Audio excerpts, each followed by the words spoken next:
Development must touch the lives of ordinary people. Governance should not remain confined to offices and files. Every policy must improve the daily lives of citizens. The farmer waiting for fair prices, the student aspiring to go for higher education, the worker seeking dignity, the entrepreneur looking for opportunities to grow, the elderly seeking a dignified life, and the poor expecting affirmative support from the state. My government is committed to ensure that governance remains people-centric, transparent, and accountable. Governance must become simpler, faster, and more accessible. Citizens should be assured of timely services as their rightful entitlement. Administrative systems must function with efficiency, responsiveness, and compassion. Corruption, wasteful expenditure, and administrative delay weaken public trust and slow down development.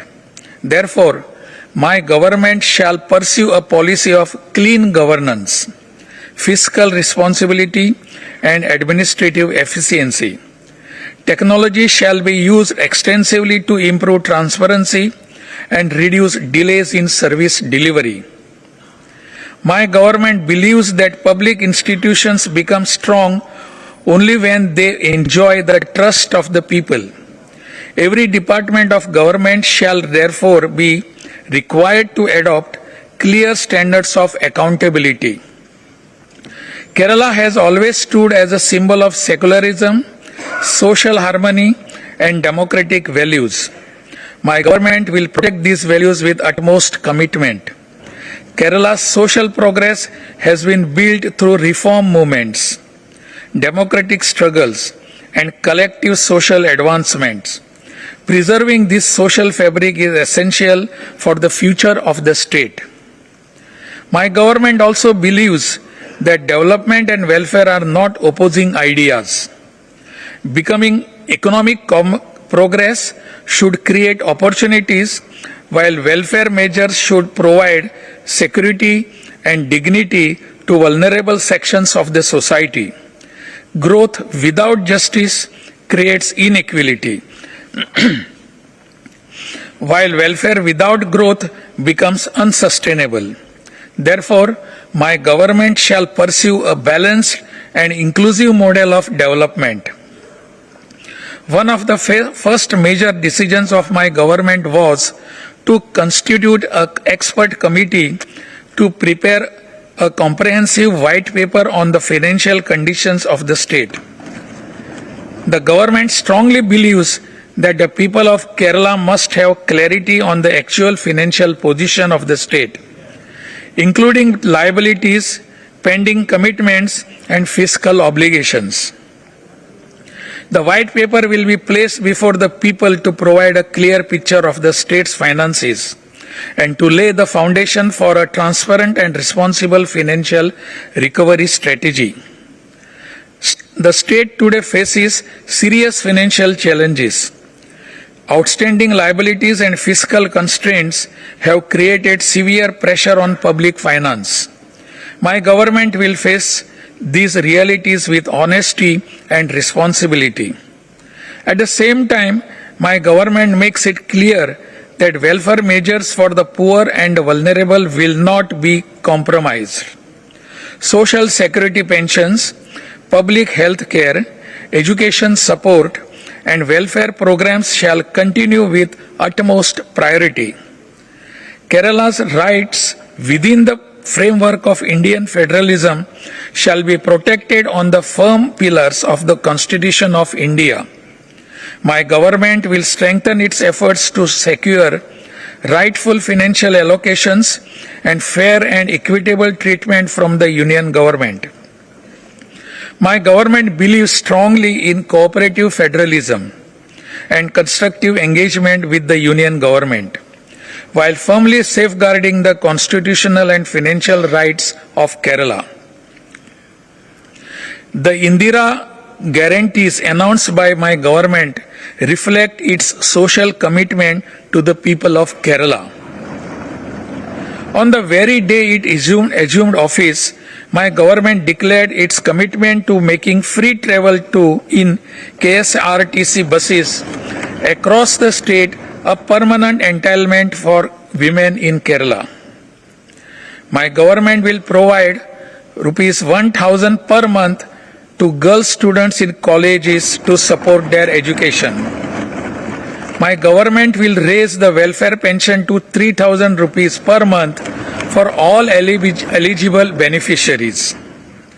My government will provide free health insurance coverage of rupees 25 lakh per family per year to every family in Kerala under the Women Chandi Arogya Insurance Scheme, named after the former Chief Minister, the late Shri Women Chandi. My government will provide interest-free loans of rupees 5 lakh to young people who wish to become entrepreneurs. Kerala's youth are ambitious, educated, and capable. This guarantee gives them the seed capital to prove their potential at home rather than abroad. My government, in the very first meeting of the Council of Ministers, has taken the decision to create a dedicated department for the welfare of the elderly, the first such department among the states in the country. My government will implement an integrated development program harnessing the full potential of Kerala, 600.15 kilometers coastline, 44 rivers, 34 lakes, and 4 international airports. My government aims to transform the state into an integrated port-led hub. My government will comprehensively develop Kerala's aviation sector. My government will develop a pipeline of aviation infrastructure projects that will position Kerala as a significant hub for civil aviation in South Asia. My government will provide comprehensive support to enable more than 10,000 micro, small, and medium enterprises to attain greater level of competitiveness. Agriculture remains a key priority of my government. Farmers across Kerala face serious challenges. Rising input costs, price fluctuations, climate-related uncertainties, persistent wildlife attacks, fragmented land holdings, inadequate irrigation coverage, fallowing of land, suboptimal mechanization of climate and climate change-induced disasters, and my government is committed to address each of these with urgency. Steps will be taken to improve farm incomes, strengthen procurement systems, revise floor prices, and ensure timely and fair prices for paddy, coconut, rubber, and other agriculture products. The concern of farmers in high-range regions and wildlife-affected areas will receive special attention. With strengthened compensation mechanism and effective preventive systems to reduce human-wildlife conflict, my government will leverage modern technology to boost production and productivity, reduce cultivation costs, promote mechanization, and encourage secondary agriculture. Agricultural diversification, farmer-producer organizations, food processing, modern storage systems, and value-added agricultural industries will be actively promoted. Organic farming, vegetable cultivation, coconut production, and food security initiatives will be encouraged, along with agri-technology and agriculture-related entrepreneurship among youth, ensuring that farming in Kerala is not merely sustained but transformed into a viable, productive, and rewarding vocation for the next generation. My government will formulate a comprehensive project to transform women farmers into a major forces in Kerala's agricultural sector by identifying both existing and potential women farmers in every panchayat. This initiative will integrate women across the agricultural value chain, including production, processing, and distribution through a well-structured program. A Women Farmers Consortium will be launched this year by my government to mobilize lakhs of individual women farmers and both small and large women collectives into the agricultural sector. Special schemes will be introduced to empower women in farming activities such as paddy cultivation, vegetable farming, fruit cultivation, pulses, tuber crops, mushroom cultivation, and beekeeping. My government will introduce a comprehensive soil testing policy and establish a soil testing register, since systematic soil testing has not yet been fully implemented. My government will strengthen spice development initiatives to promote production, productivity, and farmer income. Area-specific programs for export-oriented spice production will be implemented, and spice parks and procurement hubs will be promoted through public-private partnerships. My government will design special promotional programs to enhance the production and marketing of Kerala unique GI-tagged commodities. My government will give enhanced focus to modernization and digitization of the agricultural sector. The Agri-Stack project will be strengthened. Digital crop surveys will be completed in all digitized villages, and a digital marketing platform will be established to ensure transparency and increase farmers' share in customers' prices. My government will implement schemes to strengthen support for doctoral researchers. Measures will be taken to ensure timely financial assistance by distributing enhanced fellowships, sanctioning research contingency grants, and formulating easily accessible low-interest loan schemes. My government will take steps to establish study and research institutions to preserve the legacy of social reformers and distinguished personalities belonging to the backward classes. My government will strengthen the cooperative sector by restoring the democratic character and credibility of cooperative institutions and addressing existing deficiencies comprehensively.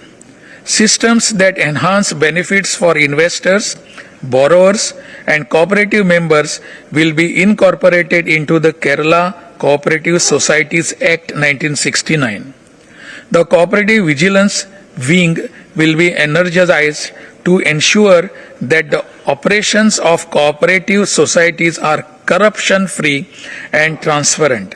Steps will be taken to provide adequate deposit guarantees to all depositors in cooperative societies without restrictive conditions. A scheme will be implemented to enable cooperative societies to repay deposits on time, introduce changes in the deposit guarantee scheme, strengthen deposit protection, and restore public trust in cooperative institutions. Immediate action will be taken to return the deposits of cooperative societies affected by misuse and fraud, and stern action will be pursued against wrongdoers. A proper monitoring mechanism will be put in place to ensure financial discipline in the functioning of cooperative societies facing difficulties, including loan distribution. Ex parte cooperative societies will be strengthened to implement rehabilitation schemes and provide financial security to returning migrants. The risk fund schemes will be expanded to enable the settlement of loan liabilities in cases of serious illness or death of borrowers. cooperation among cooperative institutions will be strengthened. Kerala internationally acclaimed film industry will be supported through a comprehensive film policy covering production incentives, co-production treaties with other countries, film tourism development, and promotion of Kerala as a shooting destination. A media city will and creative industries hub will be developed to bring together film production, animation, visual effects, gaming, digital media, and content creation industries in a single professionally equipped campus. The animation and VFX sector, in which Kerala has significant talent but underutilized potential, will be specifically supported through skill development programs, industry infrastructure, and market linkages with global content industry. My government will increase the state plan fund allocation for arts, literature, and culture, protect Kerala's invaluable heritage, including Nattavirevu and tribal culture, and implement special schemes for traditional art forms, artist welfare, rural libraries. Pension and health insurance will be provided to cultural workers above 60 years of age. Permanent theatres will be constructed across the state. The state cultural heritage will be integrated with modern digital technology to develop a digital creative economy. Digital Art Museum will be established and the International Film Festival will be extended to more cities. A living museum of Kerala will be established to reflect traditional life, history, art, and culture. Heritage villages will be protected and digital archiving of Kerala's history and cultural forms will be undertaken. My government will implement the Malabar Temple Pilgrim Project, connecting major temples into an integrated pilgrimage circuit which enhances the experiences of devotees while promoting tourism and local livelihoods across the region. The eco-friendly accident-safe Yatra Easy Darshan project will be implemented across the Devasam institutions, ensuring that pilgrims can undertake temple visits safely, comfortably, and in an environmentally responsible manner. Education remains one of the Kerala's greatest strengths, and the future of this state depends greatly on the quality, accessibility, and relevance of its education system. My government is committed to modernizing the education sector while fully preserving its social sector and accessibility. This includes upgrading government schools, colleges, and with modern facilities, digital learning systems, and improved academic standards, and expanding skill development programs to enhance the employability and industry readiness of Kerala's youth. Higher education institutions will be encouraged to become genuine centers of excellence, innovation, and research with stronger collaboration among academic institutions, industry, and research organizations, ensuring that Kerala's graduates remain globally competitive. The number of +2 seats in all districts will be increased based on need. My government will give special focus to develop globally competitive higher education institutions within the state to reduce academic migration and retain talented students in Kerala. Steps will be taken to ensure that UGC approved degrees are recognized in Kerala in a uniform and transparent manner. My government proposes to establish an academic syndicate as an apex body for coordinating administrative and governance issues in the higher education sector. A statewide apprenticeship exchange platform connecting students and industry will be developed by my government. My government proposes to establish Jawaharlal Nehru Scientific Centers to inculcate scientific temper among students. My government also proposes to establish Semester in Kerala program and strengthen academic tourism. My government will be guided at all times by the principles of environmental protection and sustainable development. Recognizing that Kerala's ecology is precious, fragile and irreplaceable, climate change has emerged as one of the most serious challenges facing the state. Floods, coastal erosion, landslides, heat stress and ecological degradation call for long-term scientific planning, institutional commitment and community participation. My government will promote clean energy initiatives, electric mobility and environmentally responsible industrial development, ensuring that economic growth and ecological protection advance together rather than in opposition. Climate resilience, waste management, water conservation, river protection and sustainable urban planning will receive priority attention in every budget and every development program.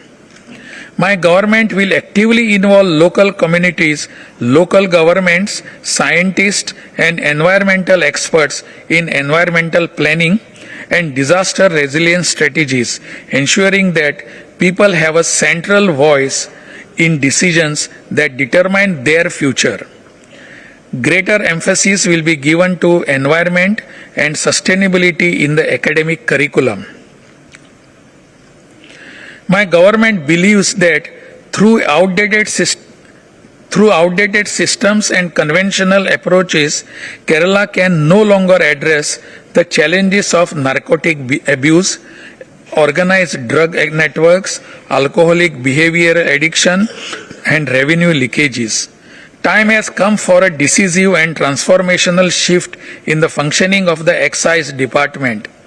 Accordingly, the department will be reimagined and rebuilt as a modern, intelligence-driven, technology-enabled, people-centric institution committed not merely to regulation but to public welfare, youth protection and social responsibility and transparent governance. The Excise Department will be comprehensively modernized with enhanced enforcement capacity, digital surveillance tools, strengthened in intelligence networks, cyber monitoring systems, specialized training to disrupt narcotic and illicit substances supply chains, and eliminate organized drug networks. My government strategy against substance abuse will rest on three equal pillars: strong enforcement to eliminate supply chains, sustained awareness and behavioral changes initiative through schools and colleges, local governments and community organizations to reduce demand, and a rehabilitation focused public health approach to support those already affected. The Excise Department will work in close coordination with Home Department and the Health Department to ensure that this three-pronged strategy is consistently and effectively implemented across the state.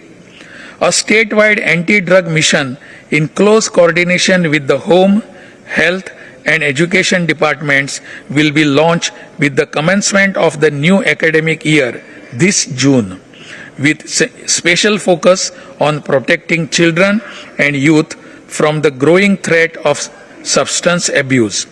My government will adopt a zero-tolerance approach towards narcotic mafias, peddlers, suppliers, and organized criminals networks, while ensuring that strong enforcement, visible action, accountable administration, and clean, modern,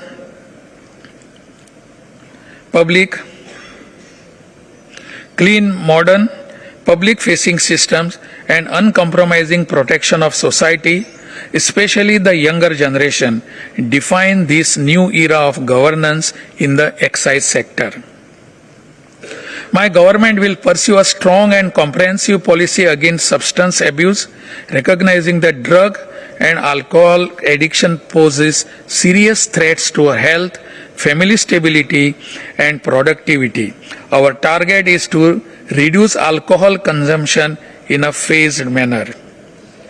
My government will approach public finance with transparency, fiscal responsibility, and an unwavering commitment to the welfare of the people. As one of its first acts, my government constituted an expert committee to prepare a comprehensive white paper on the financial conditions of the state, ensuring that people have full clarity on inherited liabilities, pending commitments, and fiscal obligations. My government remains steadfast in its commitment to the welfare and advancement of the fisher community. Under Mission Samudra, the sector will be strengthened through fleet modernization, the deepening of Janakiya Matsya Krishi, the scientific scaling of Vannami shrimp culture, mariculture, along with seed self-sufficiency and crop insurance to de-risk farmers. My government will ensure that group insurance, welfare pensions, and saving cum relief support are progressively expanded with new cover for fishers who die at sea, continuation of treatment of fatal illness, and a welfare scheme for peeling workers. My government will establish a blue economy cell and a Kerala EU joint working group to convert investment in intent into delivery, and will promote pesca tourism through coastal economic development committees. Coastal protection, rehabilitation of vulnerable coastal communities, and climate resilient development in coastal areas will receive priority, recognizing that these communities bear a disproportionate burden of environmental risk. My government will also actively promote inland fisheries, aquaculture, and sustainable marine resource management, ensuring that Kerala's rich marine wealth is harvested responsibly and that the benefits reach the fishers and coastal families who depend on it most.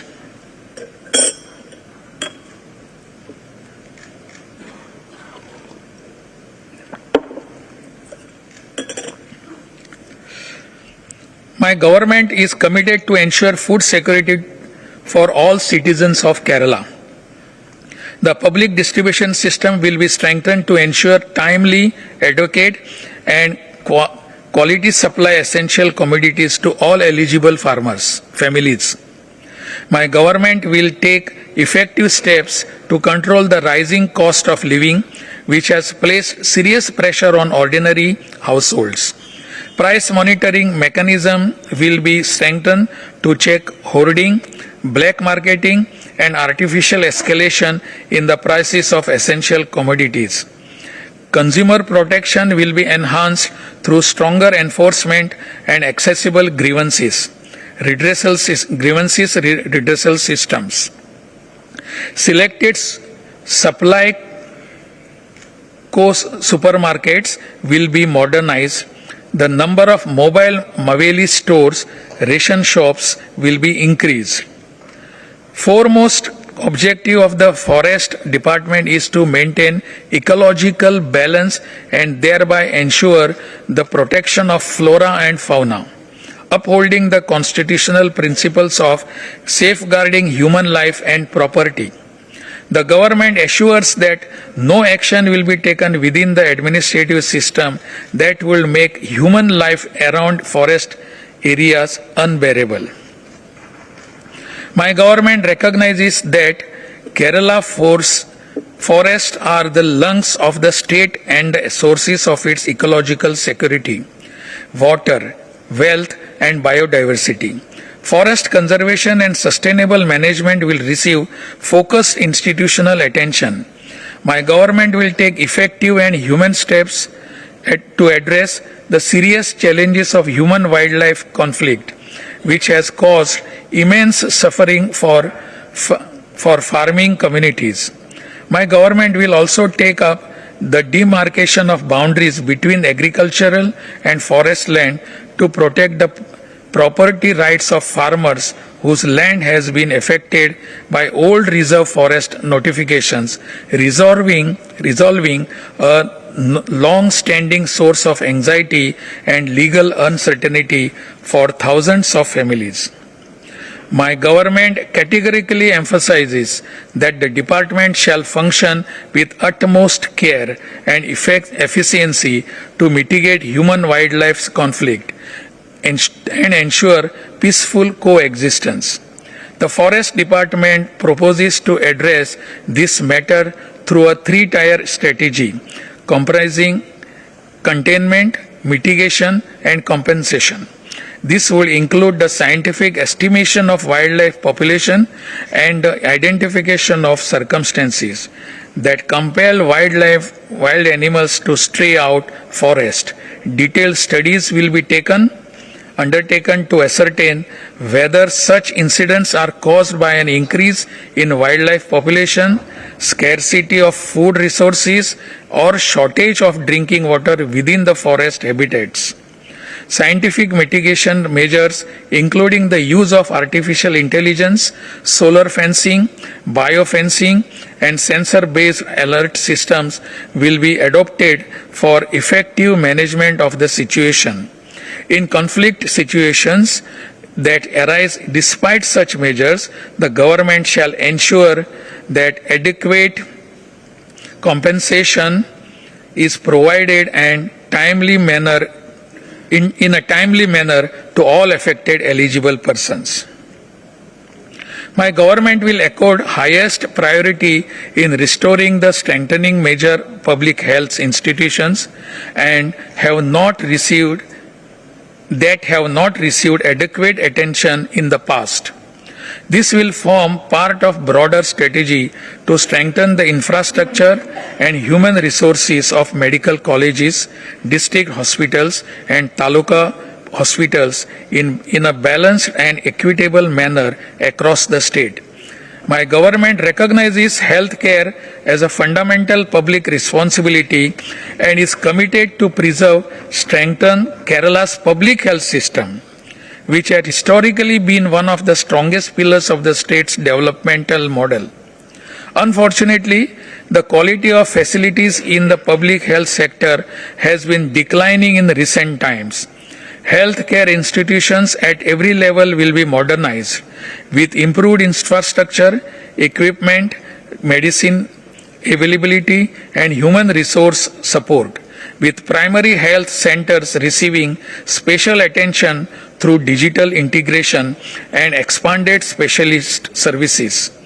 Greater emphasis will be placed on preventive health care, medical health services, palliative care, and elderly health care, alongside focused programs for lifestyle diseases, cancer care, maternal health, child nutrition, and community-based healthcare systems.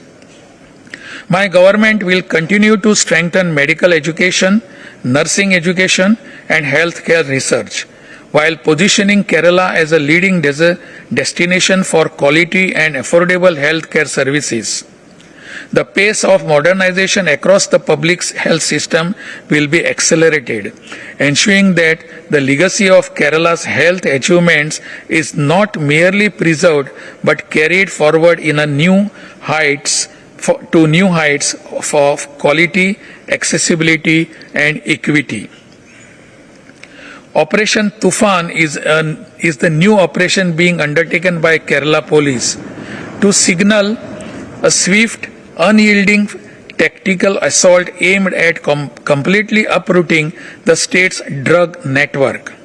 Our focus is to weaponize statutory laws like the NDPS Act and PIT NDPS Act to permanently freeze assets, dismantle interstate supply chains, and construct a proactive, impenetrable security shield around our society.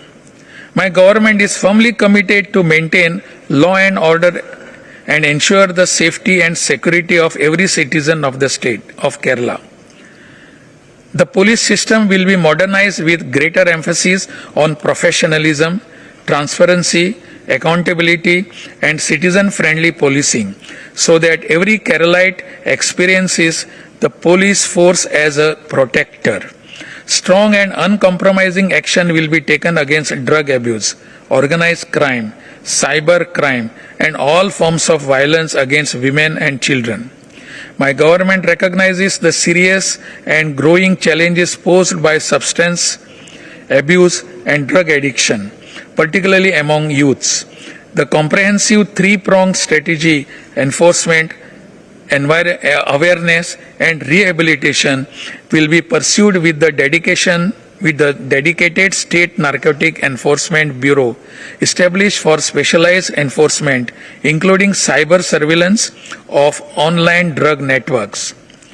The Vimukti mission will be strengthened for community-based rehabilitation, and school and college level awareness campaigns will be implemented across the state.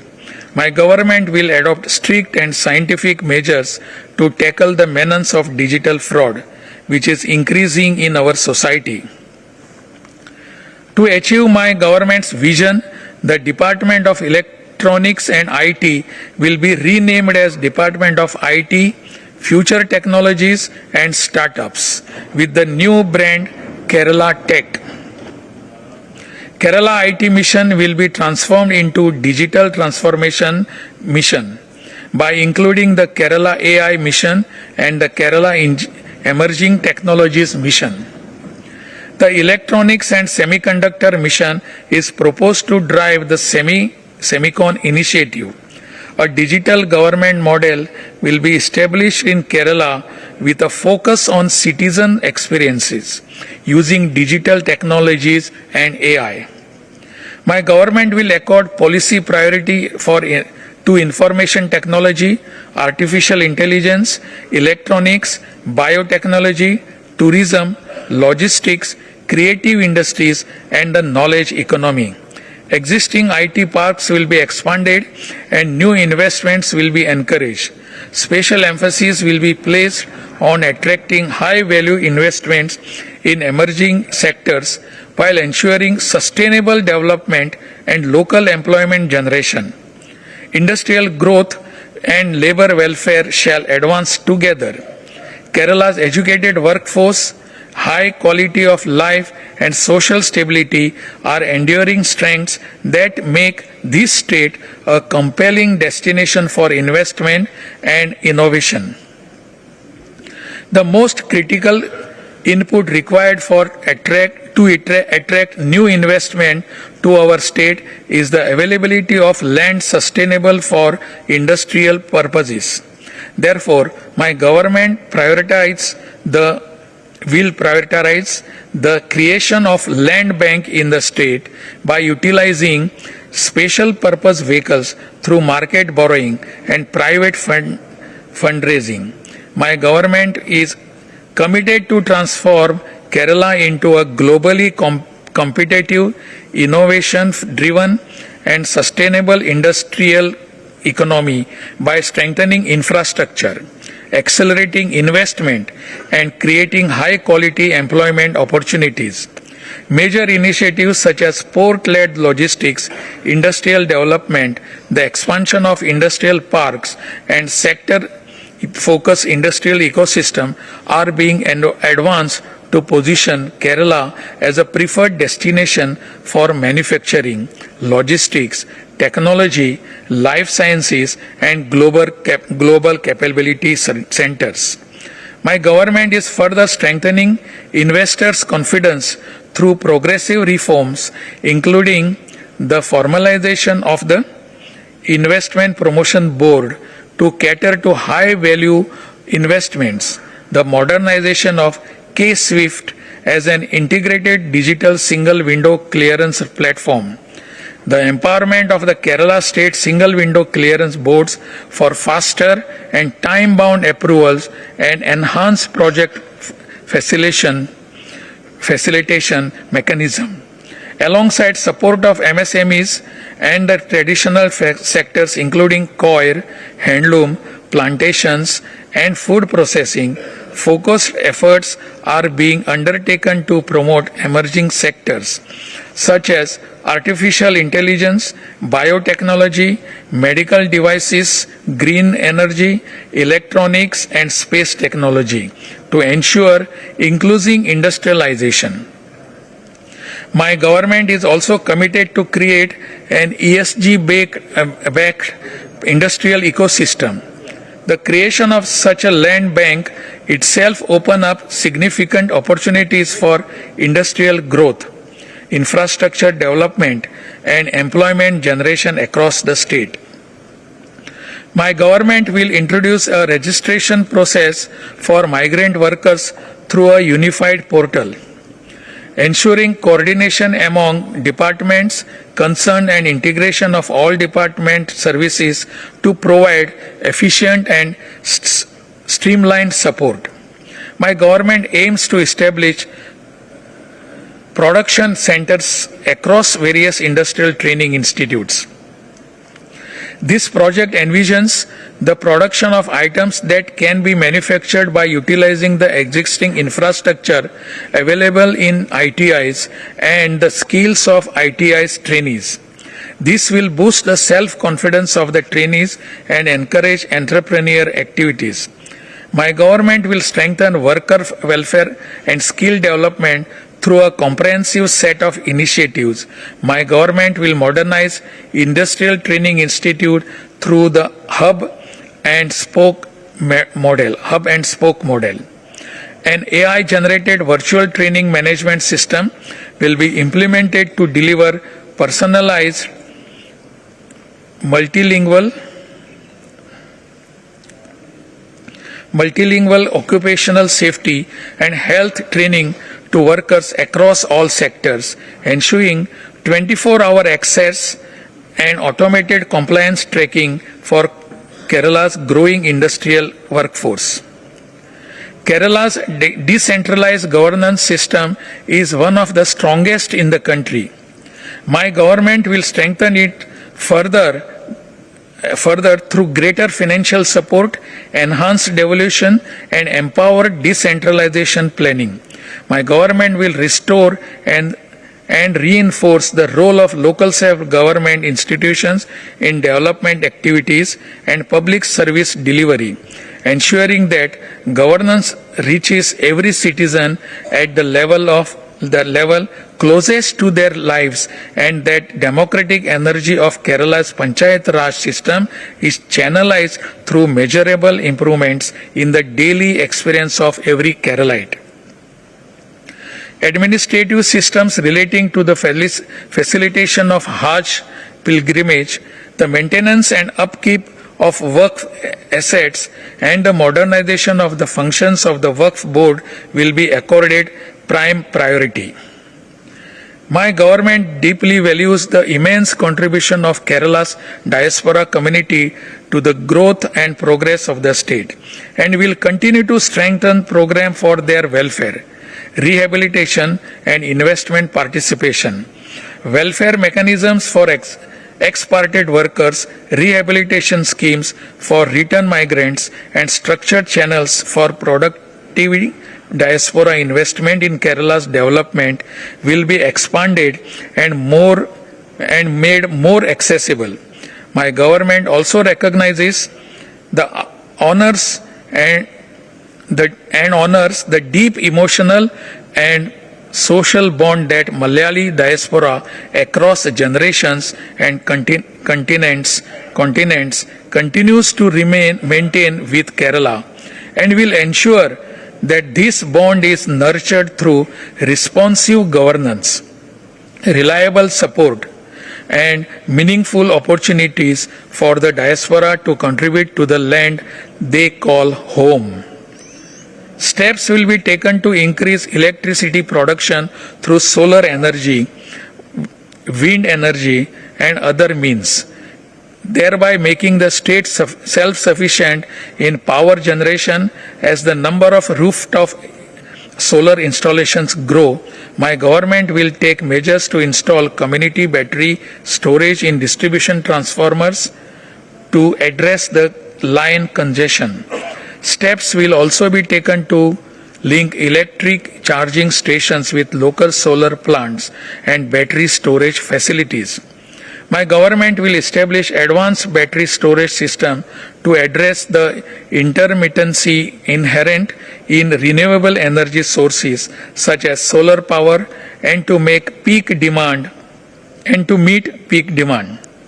Modern technologies such as artificial intelligence and industrial Internet of Things will be deployed for predictive maintenance to detect faults in advance, reduce transmission losses and enable timely decision making.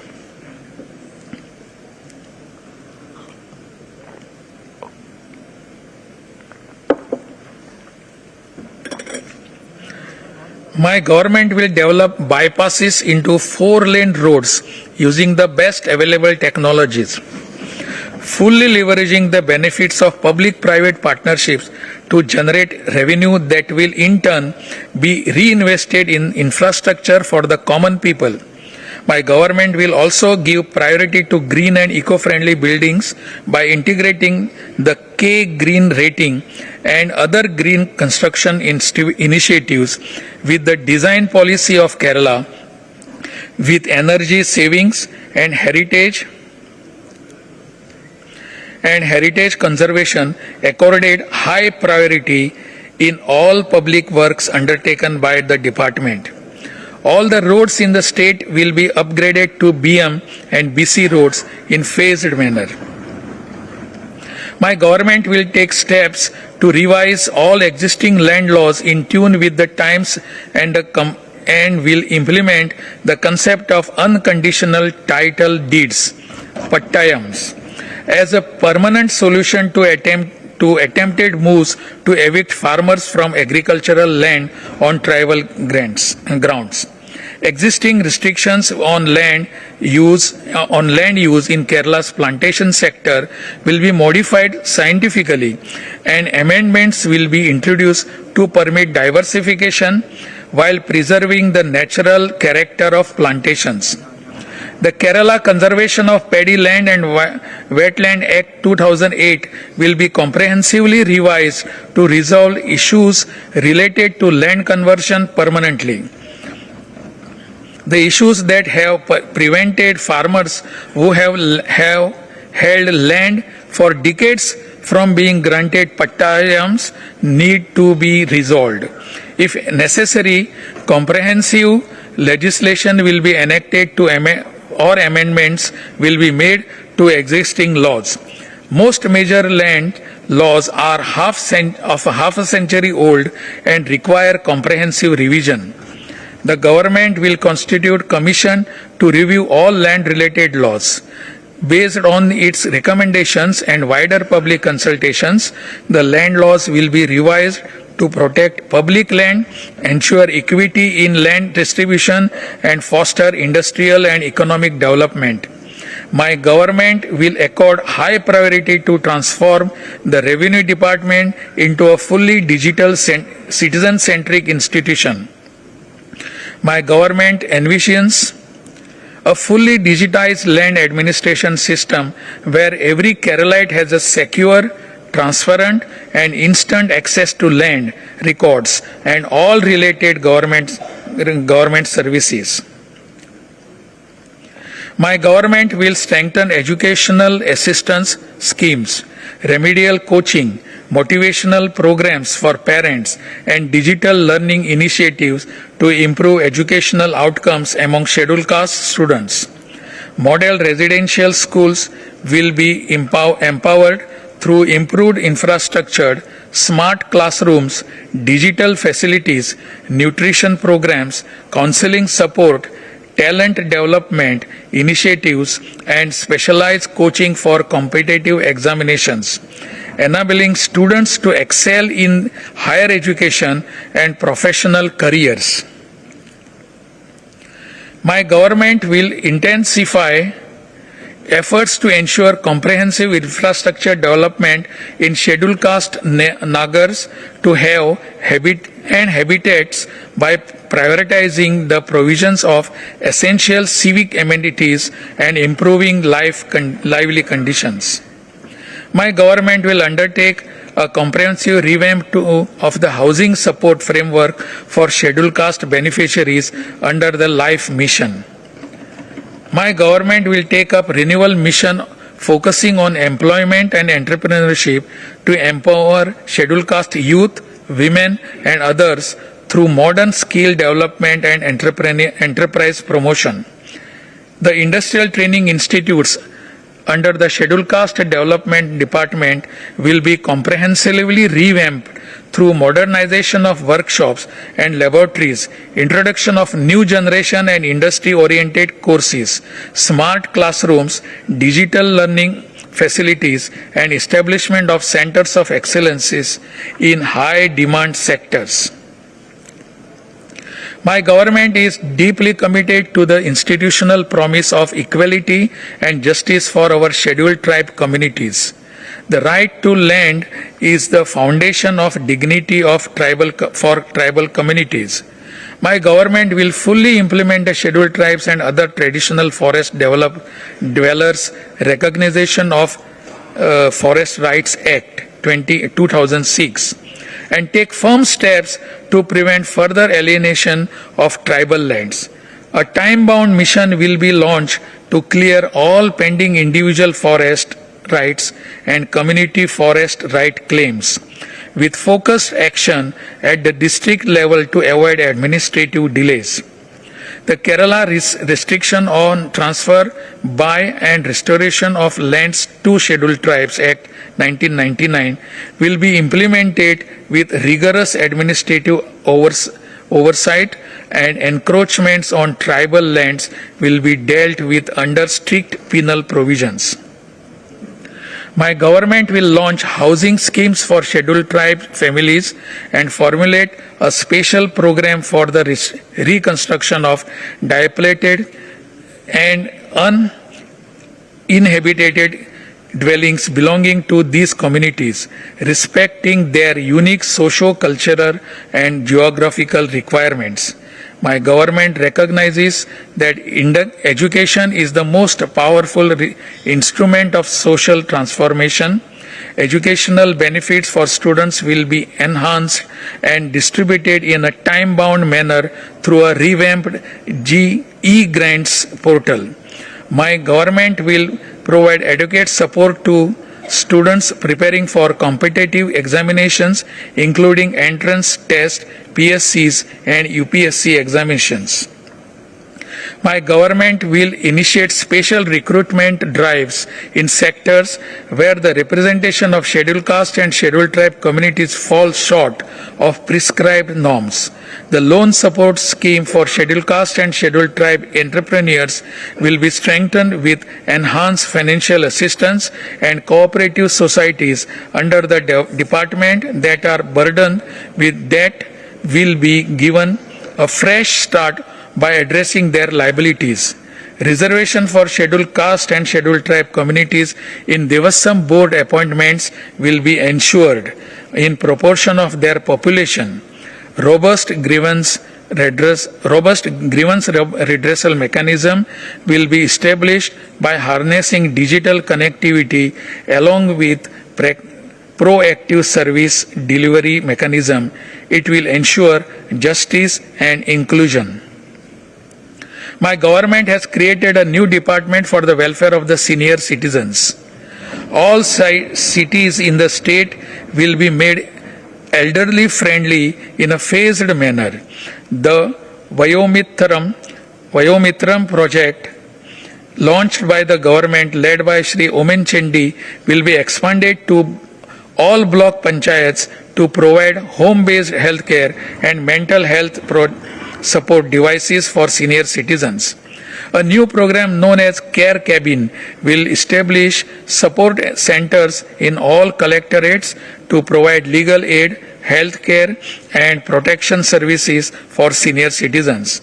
To address the growing incidence of cognitive impairment and dementia Smriti cafes, dementia day care centers, and specialized memory clinics will be expanded across the state, along with awareness programs for middle-aged people.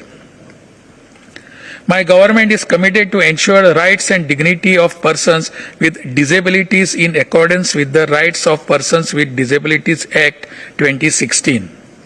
The existing Kerala state policy for persons with disabilities 2015 will be revised by clearly defining the responsibilities of the government departments, agencies, and local self-government institutions. A statewide disability census of comprehensive and online registry will be developed to strengthen planning and service delivery. My government will accord focused attention to sports and youth development. Sports infrastructure will be expanded across the state, and grassroots talent identification programs will be strengthened at the school and community level.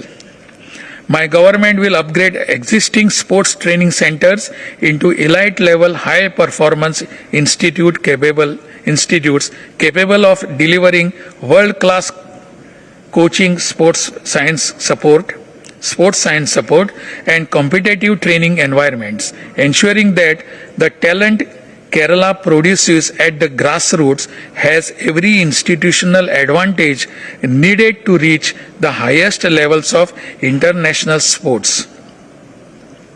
My government will develop tourism in a sustainable, inclusive, and high-value manner, positioning Kerala as India's most emotionally engaging destination for responsible and experience-driven travel. Special emphasis will be placed on medical tourism, wellness tourism, ecotourism, and destination-based tourism circuits, supported by an investment-friendly policy framework that encourages responsible private participation and sustainable infrastructure development.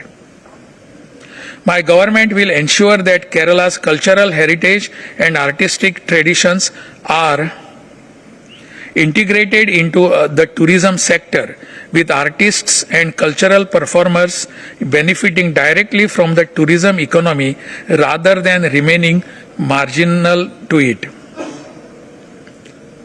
My government envisages the extensive use of ANPR, automatic number plate recognition technology, for border checkposts. This will enhance tax collection.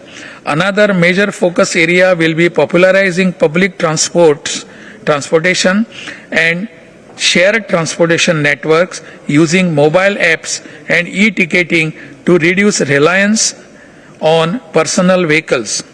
Public transport system will be modernized and strengthen digital systems, electric mobility, and improved passenger facilities will be introduced in a phased manner.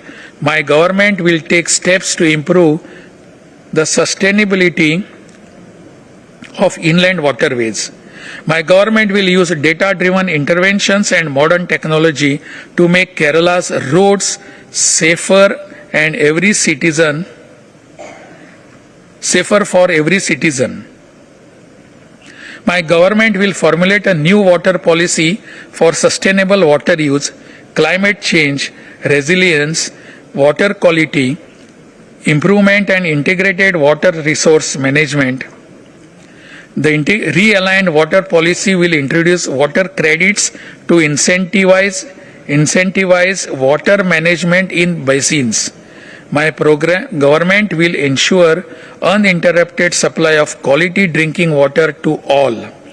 To guarantee the quality of drinking water, new laboratories will be established and existing laboratories in schools and colleges will be utilized. Measures will be initiated to encourage rainwater harvesting as a solution to drinking water scarcity. The Water Protection Force will be strengthened for the conservation of water bodies such as backwaters, rivers, dams, ponds, and streams, and steps will be intensified to remove sand deposits, clear pollution, eliminate encroachments, construct protective walls, and reclaim damaged water bodies.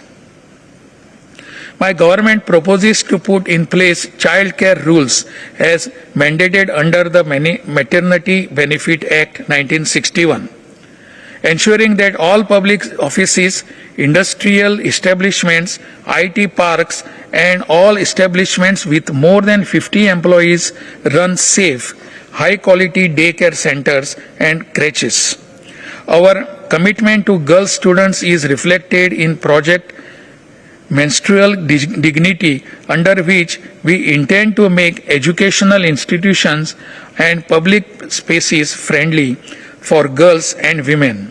My government also plans to announce up to 3 days of monthly menstrual leave for school students, along with weekend catch-up classes, so that these girls do not fall behind their studies. Under our Destitute and our Orphan-Free Kerala initiative, my government intends to promote mission mode adoption campaigns, drawing from deinstitutionalization principle of the Juvenile Justice Act 2015, and to chart out a loving network of trained and compensated neighborhood foster families, making Kerala India's first orphan-free state. My government will transform into the most women-friendly state in the country. Steps will be taken to implement equal pay for women in workplaces. Public restrooms will be facilities will be arranged in all major towns across Kerala. Special benefits will be extended to women working in the unorganized sector, and 6 months of maternity leave will be granted to women employed in the unorganized sector. Steps will be taken to make sanitary napkins, footwear, and other necessities available to women. Kerala has never measured progress merely through economic indicators. The true strength of our state lies in quality of the enjoyed by ordinary people, the dignity given to labor, the importance attached to education and healthcare, and the spirit of social inclusion that binds society together. The path ahead demands courage, discipline, innovation, and collective effort. My government is fully aware that the seriousness of the challenges before the state. However, we also believe deeply in the strength, intelligence, and resilience of the people of the state. The challenges before us are significant, but Kerala has always overcome challenges before through collective effort, social awareness, and democratic strength. My government seeks cooperation from all sections of society: workers, farmers, entrepreneurs, students, professionals, public servants, cultural leaders, and elected representatives in building a stronger and more prosperous Kerala.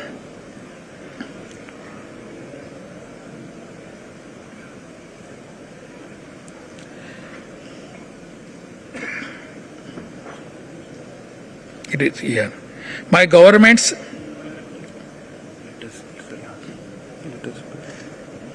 Where is it? Let us build a Kerala where development reaches every home, where opportunity reaches every young person, where governance becomes transparent and human, where public institutions command trust, and where no citizen feels excluded from progress. As we begin this new chapter in Kerala's democratic journey, my government recalls the timeless words of Pandit Jawaharlal Nehru: a government functions best when people have confidence in it. With cooperation between the government and citizens, between institutions and communities, and across every section of society, Kerala shall move towards with unity, progress, and hope. Let us together create Puthayuga Keralam, that future generations will inherit with pride, modern in outlook, compassionate in governance and confidence in future. With the support of people of Kerala and the cooperation of this august house, my government is confident that we are together realize this vision. Jai Hind, Nanni. Yes.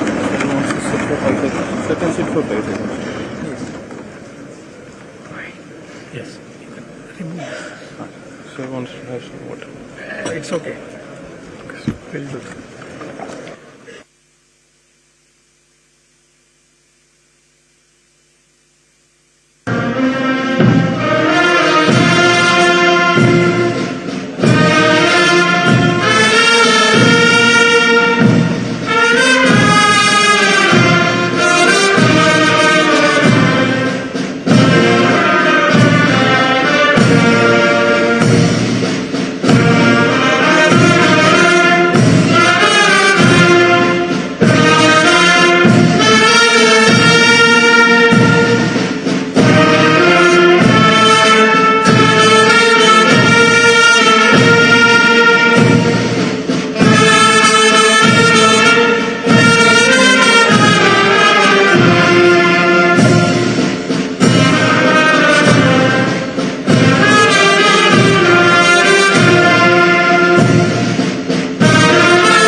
ഒന്നേകാൽ മണിക്കൂർ നീണ്ടുനിന്ന ഗവർണറുടെ നയപ്രഖ്യാപന പ്രസംഗം അവസാനിച്ചിരിക്കുകയാണ്.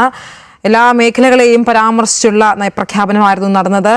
വമ്പൻ പ്രഖ്യാപനങ്ങളാണ് ഗവർണറുടെ നയപ്രഖ്യാപന പ്രസംഗത്തിൽ ഉണ്ടായിരുന്നത്. സംസ്ഥാനത്തിന്റെ സാമ്പത്തിക സ്ഥിതി ജനങ്ങൾക്ക് മുന്നിൽ വിശദീകരിക്കാൻ ധവളപത്രം ഇറക്കുമെന്നും +1 സീറ്റുകൾ വർദ്ധിപ്പിക്കുമെന്നും എക്സൈസ് നയത്തിൽ മാറ്റം വരുത്തുമെന്നും സംയോജിത ഗതാഗത സംവിധാനം നടപ്പാക്കുമെന്നടക്കം വലിയ വലിയ പ്രഖ്യാപനങ്ങളാണ് ഉണ്ടായത്. ഇപ്പോൾ ഗവർണർ മടങ്ങുകയാണ്. തത്സമയ ദൃശ്യങ്ങളാണ് പ്രേക്ഷകർ കാണുന്നത്. പ്രതിപക്ഷ നേതാവിനെ അടക്കം വണങ്ങിക്കൊണ്ട് എല്ലാ നിയമസഭാ സാമാജികരെയും വണങ്ങിക്കൊണ്ടാണ് അദ്ദേഹം മടങ്ങുന്നത്. അദ്ദേഹത്തിനൊപ്പം സ്പീക്കറുമുണ്ട്.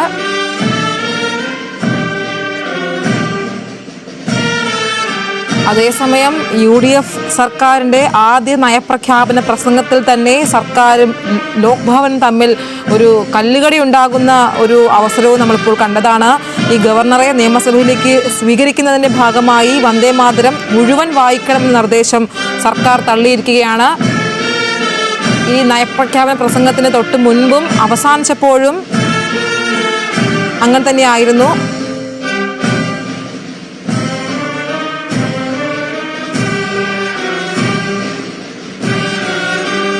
നയപ്രഖ്യാപന പ്രസംഗത്തിന് ശേഷം ഇപ്പോൾ ഗവർണർ നിയമസഭയിൽ നിന്നും മടങ്ങുകയാണ്. ഈ ഒരു നയപ്രഖ്യാപന പ്രസംഗത്തിൽ യുവാക്കളിലെ തൊഴിലില്ലായ്മ നിരക്കിലുള്ള ആശങ്കയാണ് ആദ്യം ഗവർണർ പരാമർശിച്ചത്. പുതുയുഗ കേരളത്തിനുള്ള പരിശ്രമം നടത്തുമെന്നും ഭരണ സംവിധാനത്തിന് സുതാര്യതയും വേഗവും ഉറപ്പാക്കുമെന്നും പ്രസംഗത്തിൽ അദ്ദേഹം പറഞ്ഞു. അഴിമതിരഹിത ഭരണം കാഴ്ചവെക്കുമെന്നും ഉദ്യോഗസ്ഥ തലത്തിൽ ക്രിയാത്മകതയും കാര്യക്ഷമതയും ഉറപ്പാക്കുമെന്നും മതനിരപേക്ഷതയ്ക്ക് മുൻതൂക്കം നൽകുമെന്നും സാമ്പത്തിക സ്ഥിതിയെക്കുറിച്ച് ധവളപത്രം ഇറക്കുമെന്നും ഈ ഒരു നയപ്രഖ്യാപന പ്രസംഗത്തിൽ സൂചിപ്പിക്കുകയുണ്ടായി. 1.25 മണിക്കൂർ നീണ്ടുനിന്ന നയപ്രഖ്യാപന പ്രസംഗത്തിൽ എല്ലാ മേഖലകളെയും പരാമർശിച്ചിരുന്നു. യു ഡി എഫ് സർക്കാരിന്റെ ആദ്യ നയപ്രഖ്യാപന പ്രസംഗത്തിൽ തന്നെ വമ്പൻ പ്രഖ്യാപനങ്ങളാണ് നടത്തിയിരിക്കുന്നത്.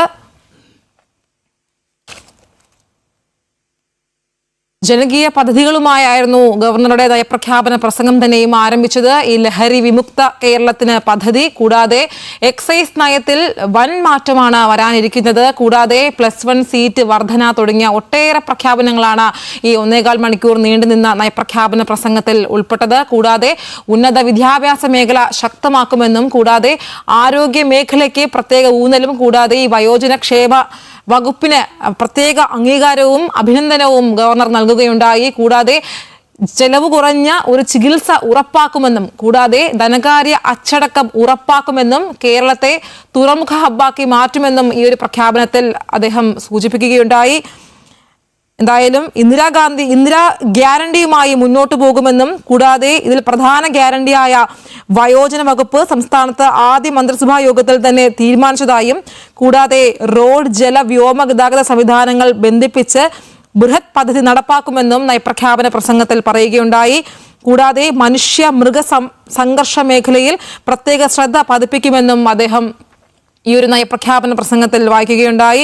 എന്തായാലും എല്ലാ മേഖലകളെയും പരാമർശിച്ചുള്ള നയപ്രഖ്യാപന പ്രസംഗമാണ് കഴിഞ്ഞ 1.25 മണിക്കൂർ നമ്മൾ കണ്ടത്. കൂടാതെ ഈ നയപ്രഖ്യാപന പ്രസംഗം അവസാനിച്ചപ്പോഴും ഈ വന്ദേ മാതരം ആലപിച്ചു. പക്ഷേ പകുതി മാത്രമാണ് ഈ ബാൻഡ് സംഘം ആലപിച്ചത്. എന്തായാലും UDF സർക്കാരും ഗവർണറും തമ്മിലുള്ള ഒരു ആദ്യ കല്ലുകടിയായി ഇത് മാറും എന്നുള്ളത് ഉറപ്പു തന്നെയാണ്. അൺഫിൽഡ് ഡിസൂസ ചേരുകയാണ് ഇപ്പോൾ. അൺഫിൽഡ്, ഒട്ടേറെ പ്രഖ്യാപനങ്ങൾ, എല്ലാ മേഖലകളെയും പരാമർശിച്ചുള്ള നയപ്രഖ്യാപനം, ജനപ്രിയ പ്രഖ്യാപനങ്ങളാണ് നടത്തിയിരിക്കുന്നത്. വിശദാംശങ്ങൾ.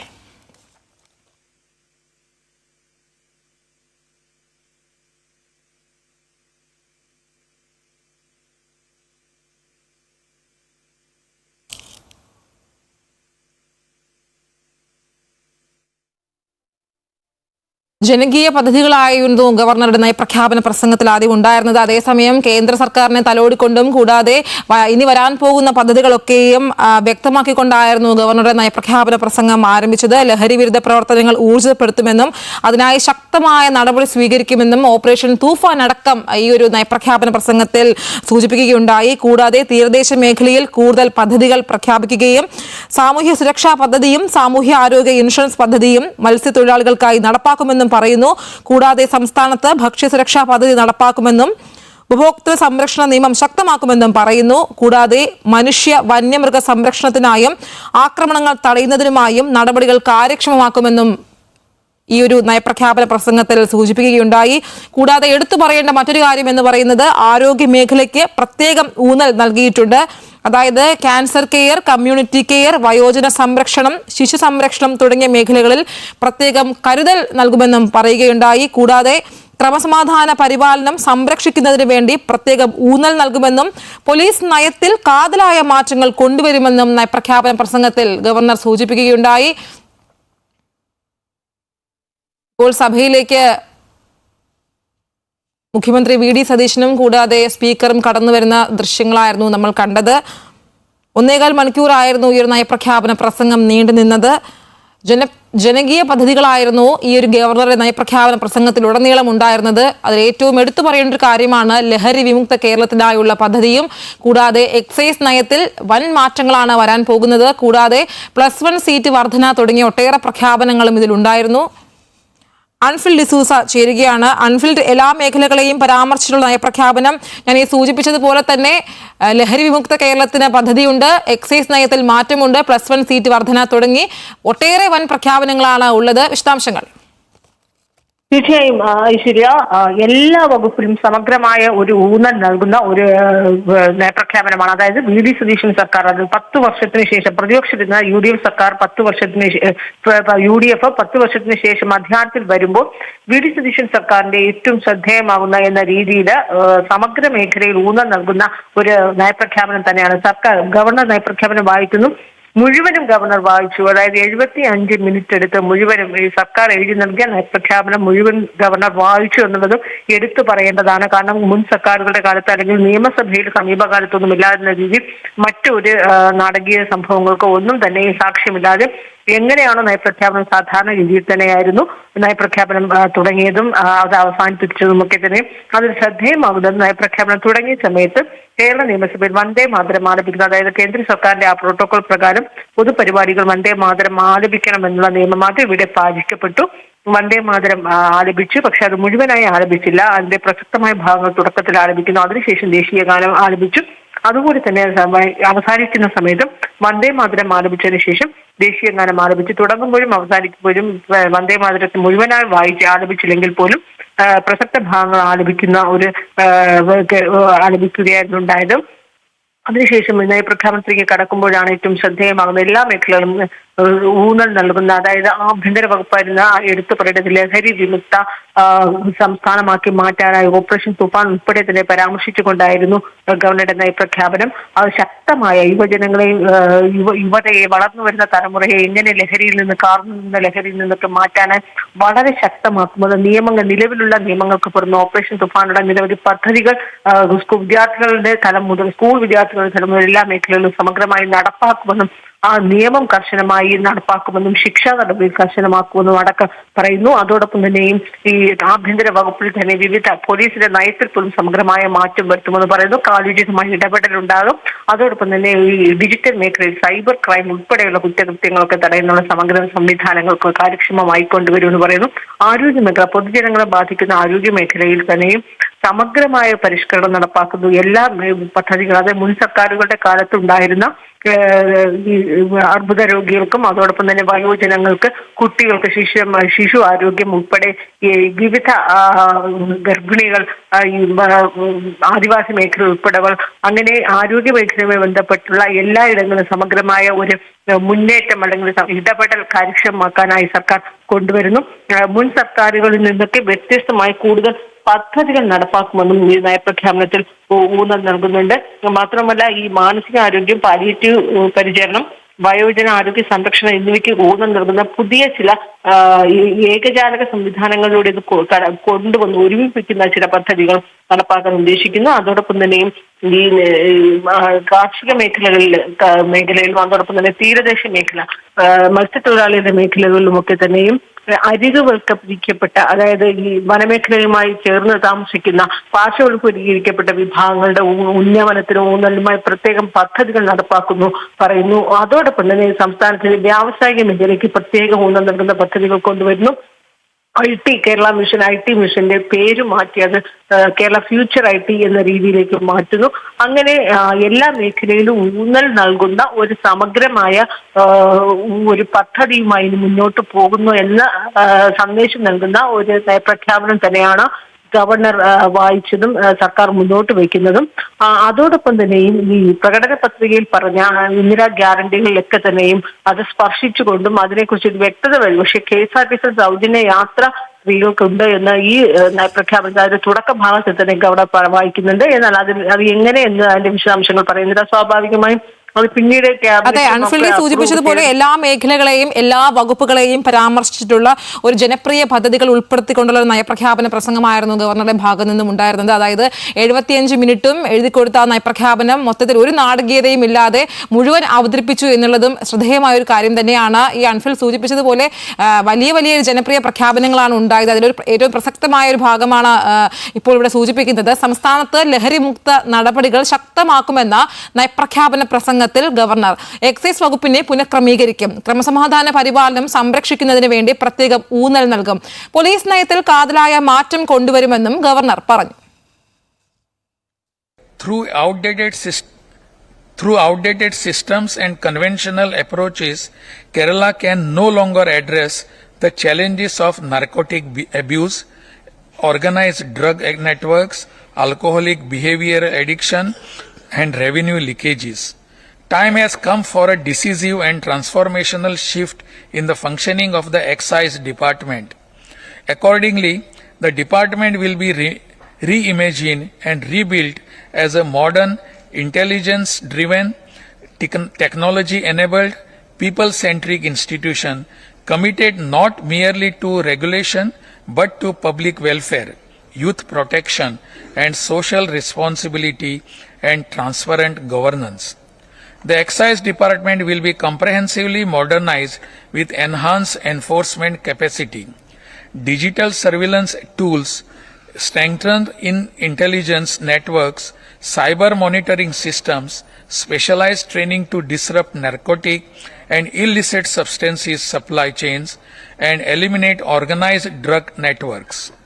My government strategy against substance abuse will rest on three equal pillars: strong enforcement to eliminate supply chains, sustained awareness and behavioral changes initiative through schools and colleges, local governments and community organizations to reduce demand and a rehabilitation focused public health approach to support those already affected.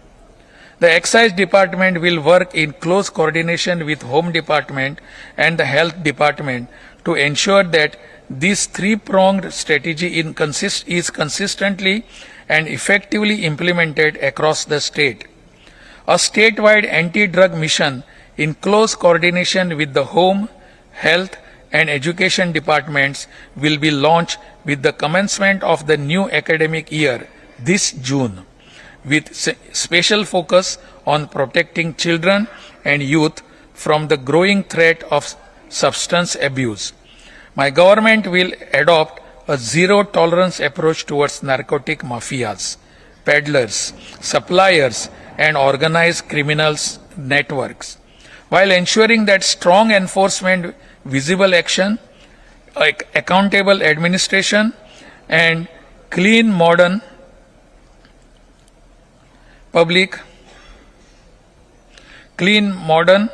public-facing systems and uncompromising protection of society, especially the younger generation, define this new era of governance in the excise sector.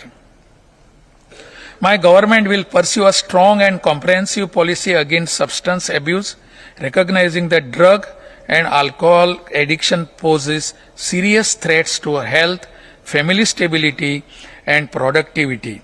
Our target is to reduce alcohol consumption in a phased manner. My government will approach public finance with transparency, fiscal responsibility, and an unwavering commitment to the welfare of the people.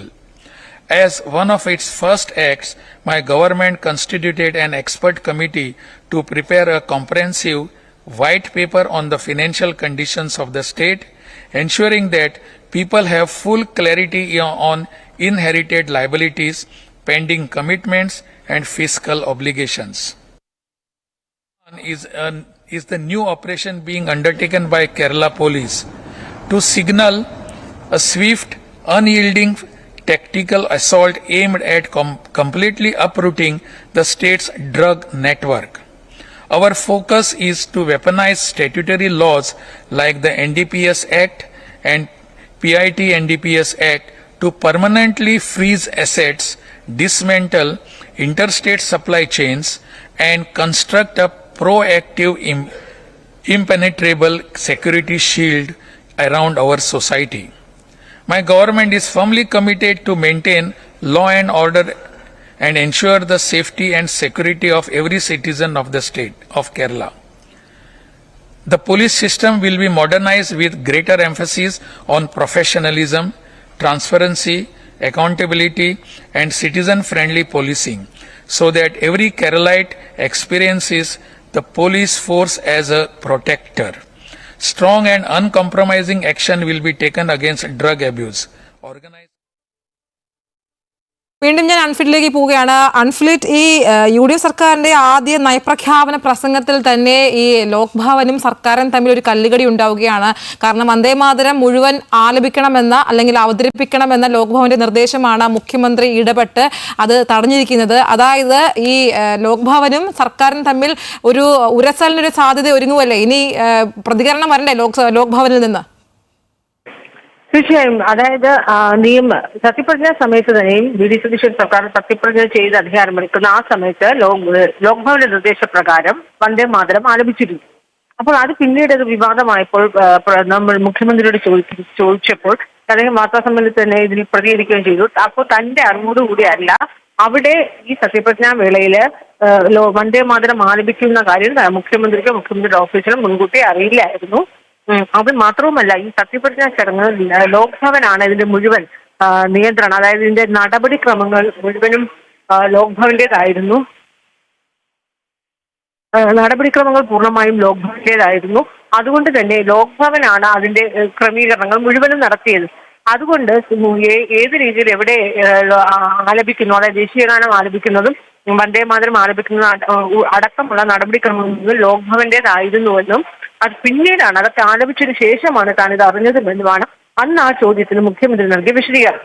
അതിനുശേഷം നടക്കുന്ന ഒരു പരിപാടി എന്ന് പറയുന്നത്, ഔദ്യോഗിക ചടങ്ങ് എന്ന് പറയുന്നത്, അല്ലെങ്കിൽ ഔദ്യോഗിക പരിപാടി എന്ന് പറയുന്നത് നയപ്രഖ്യാപനമാണ്. അപ്പോൾ സ്വാഭാവികമായും നയപ്രഖ്യാപന സമയത്ത് എല്ലാ തവണയും നയപ്രഖ്യാപനം നടത്തുമ്പോൾ ദേശീയഗാനം ആലപിക്കുന്നു, നയപ്രഖ്യാപനം അതിനുശേഷം അവസാനിക്കുമ്പോഴും ദേശീയഗാനം ആലപിച്ചത് അവസാനിപ്പിക്കുന്നു. അങ്ങനെയാണ് സാധാരണഗതിയിൽ കേരള നിയമസഭയിൽ എല്ലാ തവണയും നയപ്രഖ്യാപനം രീതിയും അല്ലെങ്കിൽ ആ നയപ്രഖ്യാപനം നടത്തുന്നതും അതേ രീതിയിൽ തന്നെയായിരുന്നു. എന്നാൽ അതിനുശേഷം ഇപ്പോൾ കേന്ദ്ര സർക്കാരിന്റെ ഈ രീതിയിൽ കേന്ദ്ര സർക്കാരിന്റെ ഒരു വിജ്ഞാപനം അല്ലെങ്കിൽ കേന്ദ്ര സർക്കാർ അങ്ങനെ ഒരു തീരുമാനം എടുത്തതോടുകൂടിയാണ് പിന്നീട് ഇവിടെ ഗവർണർ ഇതേ രീതിയിൽ തന്നെ എല്ലാ സംസ്ഥാനങ്ങളും ഒരു ഔദ്യോഗിക പരിപാടികൾക്ക് തുടക്കത്തിൽ ദേശീയഗാനത്തിന് മുമ്പ് തന്നെ വന്ദേ മാതരം ആലപിക്കണമെന്ന് നിയമം കൊണ്ടുവരികയും ചെയ്തത്. എന്നാൽ ബി.ജെ.പി. ഇതര സംസ്ഥാനങ്ങളൊക്കെ തന്നെ, ബി.ജെ.പി. ഇതര സർക്കാരുകൾ ഭരിക്കുന്ന സംസ്ഥാനങ്ങളൊക്കെ തന്നെ നമുക്കറിയാം അതിനോട് വിമുഖത കാട്ടുകയും വിയോജിപ്പും അഭിപ്രായ വ്യത്യാസമൊക്കെ പ്രകടിപ്പിക്കുകയൊക്കെ ചെയ്തിരുന്നു. എന്നാൽ ഇതിപ്പോൾ ലോക്ഭവൻ ഈ ഒരു ചടങ്ങ് നടക്കുമ്പോൾ ഉറപ്പായും ആദ്യം വന്ദേ മാതരം ആലപിക്കണമെന്ന നിർദ്ദേശം ലോക്ഭവൻ മുഖ്യമന്ത്രി ഓഫീസിന് നൽകിയിരുന്നു. ആ നിർദ്ദേശത്തിൽ പറയുന്നത് പൂർണ്ണമായും വന്ദേ മാതരം ആലപിക്കണമെന്നാണ്. എന്നാൽ മുഖ്യമന്ത്രിയുടെ നിർദ്ദേശപ്രകാരം അത് പൂർണ്ണമായി വായിക്കാൻ കഴിയുകയില്ല, പൂർണ്ണമായി ആലപിക്കാൻ കഴിയുകയില്ല എന്ന് മുഖ്യമന്ത്രിയുടെ നിർദ്ദേശപ്രകാരമാണ് മുഖ്യമന്ത്രി ലോക്ഭവൻ ഇക്കാര്യം അറിയിക്കുകയും, അതായത് പൂർണ്ണമായും ആലപിക്കണമെന്ന ലോക്ഭവന്റെ അല്ലെങ്കിൽ ഗവർണറുടെ നിർദ്ദേശത്തെ മുഖ്യമന്ത്രി തള്ളുകയായിരുന്നു. പൂർണ്ണമായും ആലപിക്കാൻ കഴിയുകയില്ല എന്ന് അറിയിക്കുകയും അങ്ങനെയാണ് ഭാഗികമായി മാത്രം വന്ദേ മാതരം ആലപിക്കുകയും ചെയ്തത്. ഭാഗികമായി ആലപിച്ചപ്പോൾ നമുക്കറിയാം അത് ബാൻഡിന്റെ ബാക്ക്ഗ്രൗണ്ടിലായിരുന്നു അത് ആലപിച്ചത്. അപ്പോൾ അതിന്റെ ആദ്യത്തെ 2 സ്റ്റാൻസ്, അതായത് പ്രസക്തമായ ഭാഗങ്ങൾ, സാധാരണഗതിയിൽ നമ്മൾ ആലപിക്കാറുള്ള ആ പ്രസക്തമായ വരികൾ മാത്രമാണ് ആലപിച്ചത്. പൂർണ്ണമായും വന്ദേ മാതരം ആലപിച്ചിരുന്നില്ല. അത് തുടങ്ങുമ്പോഴും അങ്ങനെ തന്നെയാണ്, പ്രഖ്യാപനം അവസാനിപ്പിച്ചപ്പോഴും അതേ രീതിയിൽ തന്നെയായിരുന്നു അവലംബിച്ചിരുന്നത്. പ്രസക്തമായ ഭാഗങ്ങൾ മാത്രമാണ് ആലപിച്ചത്. അപ്പോൾ ഇത് സ്വാഭാവികമായും നമുക്കറിയാം ലോക്ഭവൻ അത് പൂർണ്ണമായും ആലപിക്കണം തുടങ്ങുമ്പോഴും അവസാനിക്കുമ്പോഴും എന്ന് നിർദ്ദേശിക്കുമ്പോൾ മുഖ്യമന്ത്രി അത് നിർദ്ദേശം അവഗണിച്ചു, അല്ലെങ്കിൽ ആ നിർദ്ദേശത്തെ തള്ളി അത് ഭാഗികമായി മാത്രം, അതായത് പൂർണ്ണമായി അത് ആലപിക്കാതിരിക്കുകയാണെങ്കിൽ ഉണ്ടാകുന്ന ഭവിഷ്യത്ത് അത് മുഖ്യമന്ത്രിക്ക് അറിയാം. അത് സംസ്ഥാന സർക്കാരിന് പൂർണ്ണമായും ലോക്ഭവന്റെ നിർദ്ദേശം തള്ളുകയാണെങ്കിൽ അത് ഉണ്ടാകുന്ന പ്രത്യാഘാതങ്ങളെ കുറിച്ച് ആലോചിക്കുന്നു. അതുകൊണ്ടാണ് ഈ നയപ്രഖ്യാപനം തുടങ്ങുന്നതിന് മുമ്പ് ഭാഗികമായി മാത്രം ആലപിക്കാം എന്നുള്ള നിർദ്ദേശം മുഖ്യമന്ത്രിയുടെ ഭാഗത്തുനിന്നുണ്ടാകുന്നു. എന്നാൽ പൂർണ്ണമായും അത് ആലപിക്കാനുള്ള ഒരു അനുവാദം കൊടുക്കുകയാണെങ്കിൽ അത് പിന്നീടുണ്ടാകുന്ന വിവാദങ്ങൾ മുഖ്യമന്ത്രി ആലോചിക്കുകയാണ്, അല്ലെങ്കിൽ അത് പിന്നീടുണ്ടാകുന്ന വിവാദങ്ങൾക്ക് മുഖ്യമന്ത്രിയുടെ ഓഫീസും സർക്കാരും ഒക്കെ മറുപടി നൽകേണ്ടി വരും. അത് പിന്നീട് ഇടതുപക്ഷം ആയുധമാക്കുകയും ചെയ്യും. കാരണം സംഘപരിവാറിന്റെ അജണ്ടകൾ അല്ലെങ്കിൽ കേന്ദ്രത്തിന്റെ അതേ നയങ്ങൾ ഈ ബി.ജെ.പി. ഇതര സർക്കാരുകൾ ഭരിക്കുന്ന സംസ്ഥാനങ്ങൾ അതിനെ ഒറ്റക്കെട്ടായി അത്തരം നയങ്ങളെ എതിർക്കുമ്പോൾ ഇവിടെ കോൺഗ്രസ് ഭരിക്കുന്ന സംസ്ഥാനമായ വി.ഡി. സതീശൻ സർക്കാർ അതിന് കുടപിടിക്കുന്നു, അതിന് പച്ചക്കൊടി വീശുന്നു എന്ന രീതിയിൽ പ്രതിപക്ഷം ഇവിടെ ആയുധമാക്കും. അത് കൃത്യമായി ബോധ്യമുള്ളത് കൊണ്ടാണ്. മാത്രമല്ല ആ നയങ്ങൾ ദേശീയ തലത്തിൽ കോൺഗ്രസ് ആ നയങ്ങൾക്ക് എതിരെ നിൽക്കുന്ന ഒരു സാഹചര്യം. അതുകൊണ്ടാണ് മുഖ്യമന്ത്രി അത് പൂർണ്ണമായും വായിക്കാനുള്ള ലോക്ഭവന്റെ നിർദ്ദേശത്തെ തള്ളുന്നത്. നിലവിൽ നമ്മൾ മനസ്സിലാക്കുമ്പോൾ എന്നാൽ പൂർണ്ണമായും അത് തള്ളാൻ മുഖ്യമന്ത്രിക്ക് കഴിയുകയില്ല, അല്ലെങ്കിൽ സർക്കാരിന് കഴിയുകയില്ല. കാരണം സർക്കാർ തുടങ്ങുമ്പോൾ തന്നെയും ലോക്ഭവനുമായുള്ള ഒരു ഏറ്റുമുട്ടലിലേക്ക് ആഗ്രഹിക്കുന്നില്ല, ഗവർണറുമായി പ്രത്യേകിച്ച്. കാരണം കഴിഞ്ഞ പിണറായി വിജയൻ സർക്കാരിന്റെ കാലത്ത് 2 ഗവർണർമാരുമായി ഉണ്ടായിരുന്ന ഏറ്റുമുട്ടൽ അതൊക്കെ ഒരിക്കൽ പോലും സമാനതകളില്ലാത്ത രീതിയിൽ ഒരു യുദ്ധ സമാനമായ സാഹചര്യമൊക്കെ ആയിരുന്നു നമ്മൾ ഈ 10 വർഷമൊക്കെ കണ്ടിരുന്നത്. അതുകൊണ്ട് തന്നെയും അന്ന് പ്രതിപക്ഷത്തായിരുന്നവർ ഇതിനെ വിമർശിക്കുകയും അനുകൂലിക്കുകയും പല ഘട്ടങ്ങളിൽ എതിർത്തും തള്ളിയും ഒക്കെ തന്നെയായിരുന്നു നിലപാട് സ്വീകരിച്ച UDF. പ്രത്യേകിച്ച് പ്രതിപക്ഷ നേതാവായിരുന്ന VD സതീശൻ അന്ന് പ്രതിപക്ഷ നേതാവായിരുന്നപ്പോൾ അദ്ദേഹം എടുത്ത നിലപാടുകളൊക്കെ നമുക്കറിയാം. അതുകൊണ്ട് അത് സ്വാഭാവികമായും അദ്ദേഹം ഇപ്പോൾ ഭരണത്തിൽ വരുമ്പോൾ അദ്ദേഹത്തിന്റെ സർക്കാരാണോ, അപ്പോൾ തുടക്കത്തിലെ ലോക്ഭവനുമായുള്ള ഒരു ഏറ്റുമുട്ടൽ ഉണ്ടാകുമ്പോൾ അത് ഊഷ്മളമായി മുന്നോട്ട് പോകും. സർക്കാരും ലോക്ഭവനും തമ്മിലുള്ള ഊഷ്മളമായുള്ള ഒരു മുന്നോട്ട് പോക്കിന് ഇത് തടസ്സമാകും, വിഘാതമാകുമെന്ന് കൃത്യമായ ബോധ്യമുണ്ട്. എന്നാൽ ആ നിർദ്ദേശം അതേപടി ഉൾക്കൊള്ളാനും കഴിയാത്തൊരു അവസ്ഥയിലാണ് ഭാഗികമായി മാത്രം വന്ദേ മാതരം ആലപിക്കാം എന്നുള്ള ഒരു നിർദ്ദേശം മുഖ്യമന്ത്രി നൽകുകയും, എന്നാൽ അത് ഇനിയുള്ള മണിക്കൂറുകൾ എന്ന് പറയുമ്പോൾ അല്ലെങ്കിൽ ഇനി അങ്ങോട്ടുള്ള ലോക്ഭവന്റെ ഒരു പ്രതികരണം ഇത് എങ്ങനെയായിരിക്കുമെന്നാണ് അറിയേണ്ടത്. ഉറപ്പായും ലോക്ഭവൻ ഇതിൽ കരുത്ത വിമർശനമോ അല്ലെങ്കിൽ വിയോജിപ്പോ അറിയിക്കുമെന്ന കാര്യത്തിലും സംശയമില്ല. കാരണം ഗവർണറുടെ ആ നിർദ്ദേശമാണ് പൂർണ്ണമായും ഉൾക്കൊള്ളാൻ സർക്കാരിന് കഴിഞ്ഞില്ല, അല്ലെങ്കിൽ മുഖ്യമന്ത്രി അത് പൂർണ്ണമായി അംഗീകരിച്ചില്ല. ഉറപ്പായും വിയോജിപ്പും അസംതൃപ്തിയും ഗവർണർ അറിയിക്കും. ഈ വിയോജിപ്പും അസംതൃപ്തി രേഖപ്പെടുത്തുന്നതിനപ്പുറത്തേക്ക് ഗവർണറുടെ നിലപാടും ഈ ഒരു വേളയിൽ നമ്മൾ ആകാംക്ഷയോടെ നിരീക്ഷിക്കുകയാണ്. കാരണം സൂചിപ്പിച്ചതുപോലെ ഗവർണറുടെ ഭാഗത്ത് നിന്നും ഇനി എത്തരത്തിലുള്ള ഒരു മറുപടിയാകും ഉണ്ടാവുക എന്നുള്ളതാണ് കേരളം ഇനി ഉറ്റുനോക്കുന്നത്. കാരണം UDF സർക്കാരിന്റെ ആദ്യ നയപ്രഖ്യാപന പ്രസംഗമാണ്. അതിൽ സൂചിപ്പിച്ചതുപോലെ അതിന് തുടക്കത്തിൽ തന്നെ ഒരു കല്ലുകടി ഉണ്ടായിരിക്കുന്നു. കാരണം VD സതീശൻ സർക്കാർ ആദ്യം അധികാരമേറ്റപ്പോൾ സത്യപ്രതിജ്ഞാ ചടങ്ങിൽ ഈ വന്ദേ മാതരം മുഴുവനായി ആലപിച്ചിരുന്നു. അതേസമയം നയപ്രഖ്യാപന പ്രസംഗം നടക്കുന്ന ആ ഒരു വേദിയിൽ തുടക്കത്തിലും ഒടുക്കത്തിലും ഈ വന്ദേ മാതരം ആലപിക്കുകയല്ല, അവതരിപ്പിക്കുകയാണ് ചെയ്തതും. അതും ഈ വിവാദ ഭാഗങ്ങൾ ഒഴിവാക്കി കൊണ്ട് തുടക്കം മാത്രം പോലീസ് ബാൻഡ് അവതരിപ്പിക്കുകയാണ് ചെയ്തത്. അതുകൊണ്ട് തന്നെ ഒരു വിവാദം ഒരു വിവാദത്തിന് തുടക്കം ഇടുകയാണ് എന്നുള്ളൊരു സംശയമില്ല. പക്ഷേ അൻഫിൽഡ് ഈ ഒരു നയപ്രഖ്യാപന പ്രസംഗത്തിലേക്ക് വരുമ്പോൾ കേന്ദ്ര സർക്കാരിനെ തലോടിക്കൊണ്ടുള്ള അല്ലെങ്കിൽ കേന്ദ്ര സർക്കാരുമായി സഹകരിച്ച് മുന്നോട്ട് പോകുമെന്നാണ് ഈ ഒരു പദ്ധതികളിലൂടെയൊക്കെ മനസ്സിലാക്കുന്നത്, അല്ലേ? തീർച്ചയായും. കാരണം കേന്ദ്രത്തിനെതിരായ ഒരു വിമർശനമോ ഒന്നും തന്നെ ഒരു ഭാഗത്ത് പോലും ഉണ്ടായിരുന്നില്ല. അതിനൊരു സൂചന പോലും നൽകിയിരുന്നില്ല. കാരണം തുടക്കത്തിൽ നമുക്കറിയാം, സംസ്ഥാന സർക്കാർ തുടക്കത്തിലെ കേന്ദ്രത്തോട് വിയോജിപ്പ് പ്രകടിപ്പിക്കുകയോ കേന്ദ്രത്തെ വിമർശിക്കുകയോ ചെയ്യുകയാണെങ്കിൽ ഉറപ്പായും ഈ സാമ്പത്തികമായി വലിയ രീതിയിൽ പ്രതിസന്ധിയിൽ മുന്നോട്ട് പോകുന്ന ഒരു വേളയിൽ ഏതെങ്കിലും തരത്തിൽ കേന്ദ്രത്തിൽ നിന്നുള്ള സാമ്പത്തികമായ സഹായം, അതായത് കേന്ദ്രം നൽകേണ്ട വിഹിതത്തിൽ പോലും ഏതെങ്കിലും നിയമപരമായോ അല്ലെങ്കിൽ സാങ്കേതികപരമായുള്ള തടസ്സങ്ങളൊക്കെ ഉന്നയിക്കപ്പെടുകയാണെങ്കിൽ പിന്നെ സംസ്ഥാന സർക്കാർ വലിയ രീതിയിൽ കടക്കണിയിലേക്കും പ്രതിസന്ധിയിലേക്കും സാമ്പത്തിക ഞെരുക്കത്തിലേക്കും ഒക്കെ പോകുമെന്ന് വളരെ കൃത്യമായ ബോധ്യമുണ്ട്. മുഖ്യമന്ത്രിയുടെ കയ്യിലാണ് ധനകാര്യ വകുപ്പ് കൂടി ഇരിക്കുന്നത്. അതുകൊണ്ട് മുഖ്യമന്ത്രി തന്നെയാണ് ഇതിൽ ഇടപെടേണ്ടിയുള്ളൂ. ധനമന്ത്രി എന്ന നിലയിൽ പ്രധാനമന്ത്രിയുമായും കേന്ദ്ര ധനമന്ത്രിയുമായും ഒക്കെ അടിക്കടി സന്ദർശനം നടത്തുകയും ഒക്കെ ചെയ്യേണ്ടത് കൂടി മുഖ്യമന്ത്രിയായ VD സതീശന്റെ അദ്ദേഹത്തിന്റെ ബാധ്യതയും അദ്ദേഹത്തിന്റെ ചുമതലയും കൂടിയാണ്. അപ്പോൾ അതുകൊണ്ട് തുടക്കത്തിൽ തന്നെ കേന്ദ്ര സർക്കാരിനെ ഏതെങ്കിലും രീതിയിൽ വിമർശിക്കുകയാണെങ്കിൽ കേന്ദ്രം അത് സാമ്പത്തിക നയങ്ങളിലൂടെയും അല്ലാതെയും ഒക്കെ അതിൽ ഒരു കേന്ദ്രത്തിന്റെ ഒരു നിലപാട് അല്ലെങ്കിൽ പ്രതികരണം ഒരുപക്ഷെ ആ രീതിയിൽ പ്രതികരിക്കുകയാണെങ്കിൽ സംസ്ഥാന സർക്കാർ തീർച്ചയായും അത് വലിയ രീതിയിൽ വെല്ലുവിളി സർക്കാരിനെ ഏറ്റെടുക്കേണ്ടി വരും. അതൊക്കെ തന്നെ മുൻകൂട്ടി കൊണ്ടുകൊണ്ടാണ് തുടക്കത്തിൽ കേന്ദ്രത്തിനെതിരായ വിമർശനങ്ങളിലേക്ക് ഒന്നും കടക്കാൻ സർക്കാർ തയ്യാറാകാതിരുന്നത്. ഈ ബജറ്റിലുടനീളം തന്നെ അത്തരത്തിലുള്ള യാതൊരു പരാമർശവും ഉണ്ടായിരുന്നില്ല. അതുകൊണ്ട് തന്നെ ഗവർണർ അത് മുഴുവനായി വായിക്കുകയും ചെയ്തു. അപ്പൊ ആ ഭാഗത്തൊക്കെ ഗവർണർ ഓക്കെയാണ്. ലോക്ഭവനും ഗവർണറും ഒക്കെ അതിൽ തൃപ്തരാണ്. എന്നാൽ ഈ ഗാനം ആലപിക്കുക, ദേശീയ ഗീതം വന്ദേ മാതരം ആലപിക്കണം എന്ന നിർദ്ദേശത്തെ പൂർണ്ണമായി നിരാകരിച്ചിട്ടില്ല. എന്നാൽ അത് ഭാഗികമായി മാത്രം ആലപിച്ചിരുന്ന ഒരു സാഹചര്യം ഉണ്ടാകുമ്പോൾ അത് തീർച്ചയായും ലോക്ഭവന് ഇതിലൊരു പ്രതികരണം ഉണ്ടാകും. ലോക്ഭവൻ അത് ഏത് രീതിയിലേക്ക് ആ വിയോജിപ്പ് പ്രകടിപ്പിക്കുക എന്നാണ് കാണേണ്ടത്. മാത്രമല്ല ഈ പ്രതിപക്ഷത്തിനെ സംബന്ധിച്ച് അന്ന് സത്യപ്രതിജ്ഞാ സമയത്ത് തന്നെയും വന്ദേ മാതരം ആലപിച്ചപ്പോൾ വലിയ രീതിയിൽ വിമർശനവുമായി രംഗത്തെത്തിയവരാണ്. അപ്പോൾ ഈ വിമർശനത്തിന് കൂടുതൽ ആക്കം കൂട്ടുന്ന രീതിയിൽ അത് ഭാഗികമായി പോലും ആലപിക്കേണ്ടിയിരുന്നില്ല എന്ന രീതിയിൽ വിമർശനം ഉറപ്പായും പ്രതിപക്ഷത്തിന്റെ ഭാഗത്തുനിന്നുണ്ടാകും. കാരണം ഈ നയപ്രഖ്യാപനം വായിച്ചു കഴിഞ്ഞ് പ്രതിപക്ഷം അല്പസമയത്തിൻ്റെ മീഡിയ റൂമിൽ മാധ്യമങ്ങളെ കാണും. ഈ നയപ്രഖ്യാപനത്തോടുള്ള പ്രതിപക്ഷത്തിന്റെ നിലപാട് അവർ അറിയിക്കേണ്ടതുണ്ട് ഔദ്യോഗികമായി തന്നെ. അപ്പോൾ അതിന്റെ ഭാഗമായി ഉറപ്പായി ഈ വന്ദേ മാതരം ആലപിച്ചതിനുള്ള പ്രതിപക്ഷം എന്ത് നിലപാട് സ്വീകരിക്കും? പൂർണ്ണമായി വന്ദേ മാതരം ആലപിച്ചില്ലെങ്കിൽ കൂടി ഭാഗികമായി ആലപിക്കുമ്പോൾ അതൊരു കീഴ്വഴക്കമായി മാറുകയാണ്. കാരണം കേരള നിയമസഭയിൽ ആദ്യമായാണ് അങ്ങനെ വന്ദേ മാതരം ആലപിക്കുന്നത്. അപ്പോൾ ഒരു തവണ ആലപിച്ചാൽ അത് കീഴ്വഴക്കമായി മാറും. അപ്പോൾ ഇനി അങ്ങോട്ട് തുടർന്നുള്ള എല്ലാ നടപടികളിലും അല്ലെങ്കിൽ ഇതുപോലുള്ള ഔദ്യോഗികമായ ചടങ്ങുകളിലൊക്കെ തന്നെയും ഇത് ആലപിക്കേണ്ട വരുന്ന സാഹചര്യം ഉണ്ടാകും. അപ്പോൾ അതിന് വി.ഡി. സതീശൻ സർക്കാർ തുടക്കമിട്ടു എന്ന രീതിയിലൊരു വിമർശനം പ്രതിപക്ഷത്തിന്റെ ഭാഗത്തുനിന്നുണ്ടാകും.